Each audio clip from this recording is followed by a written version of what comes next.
श्रीराम समर्थ. 13 जानेवारीचे प्रवचन. नाम आणि सत्कर्म. नाम हा सत्कर्माचा पाया आहे, तसाच कळसही आहे. भगवंताच्या स्मरणात केलेले कर्मच सत्कर्म या सदरात पडू शकते. भगवंताच्या विस्मरणात केलेले कर्म सत्कर्म ठरू शकत नाही. समजा एखादा मनुष्य नुसते तोंडाने राम राम म्हणतो आहे, परंतु भगवंताच्या स्मरणात नाही, तर मग राम राम म्हणण्याची त्याची क्रिया सत्कर्म म्हणता येईल का? वास्तविक नाम हे स्वतः सिद्ध असल्याने ते जाणता वा अजाणता म्हटले तरी ते सत्कर्म याच सदरात पडते. कारण जेथे माझे नाम तेथे मी पुरुषोत्तम असे भगवंताचेच वचन आहे. म्हणून नामाचा उच्चार आणि भगवंत या दोन गोष्टी निराळ्या असू शकत नाहीत. मुखाने नाम म्हणणाऱ्याचे लक्ष भगवंताकडे असो वा नसो, ते सत्कृत्य याच सदरात पडते.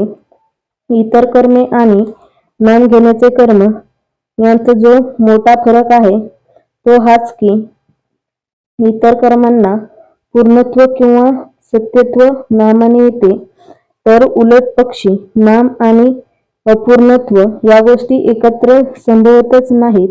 म्हणून नाम भगवंताच्या स्मरणात घेतले किंवा कसे हा प्रश्नच उद्भवत नाही. किंबहुना नाम मुखी आले की सत्कर्मे होऊ लागतात. मूल झाले की मुलाच्या आईला पान्हा फुटणे, मुलाचे लाड करणे, त्याच्यावर सर्वतोपरीने प्रेम करणे या गोष्टी जशा न शिकविता सहजच होतात, तशी स्थिती नाम घेण्याची सत्कर्माच्या बाबतीत होते. इतकेच नव्हे तर त्या आईला जर म्हटले की तू मुलाला जवळ ठेव, पण त्याच्यावर प्रेम वगैरे काही करू नकोस, तर ते जसे तिला शक्य नाही, त्याचप्रमाणे नाम घेणाऱ्याला सत्कर्मे टाळू म्हटले तरी टाळता येणार नाहीत. सत्कर्मे फळाला आली असे केव्हा म्हणता येईल, तर भगवंताचे नाम मुखी येईल तेव्हाच. परमात्म्याने आपल्याला सांगून ठेवले आहे की तो माझा व्हावासा असे तुला वाटते आहे ना, मग तू प्रपंच अति दक्षतेने कर. प्रयत्नाला कधी मागे पाहू नकोस, पण फळ देणारा मी आहे ही भावना ठेवून तू वाग. जी परिस्थिती येईल त्यात समाधान बिघडू देऊ नकोस आणि मी जे सांगतो ते औषध घे.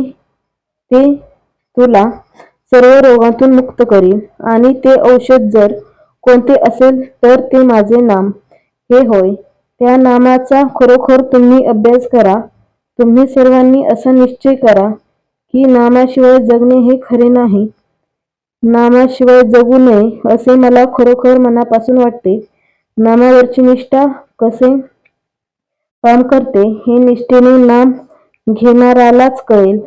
नामाचे प्रेम ज्याला लागले त्याच्या मागे परमात्मा उभा राहिला हे अगदी सत्य त्रिवाचा सत्य सांगतो.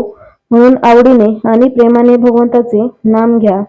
एकदा तरी त्याला कळकळीने रामा अशी हाक मारा की भगवंताला तुम्हाला येऊन भेटावेसे वाटले पाहिजे. आजचा बोध. सत्कर्माचा शेवट भगवंताच्या नामाचे प्रेम उत्पन्न होण्यातच होणे जरूर आहे.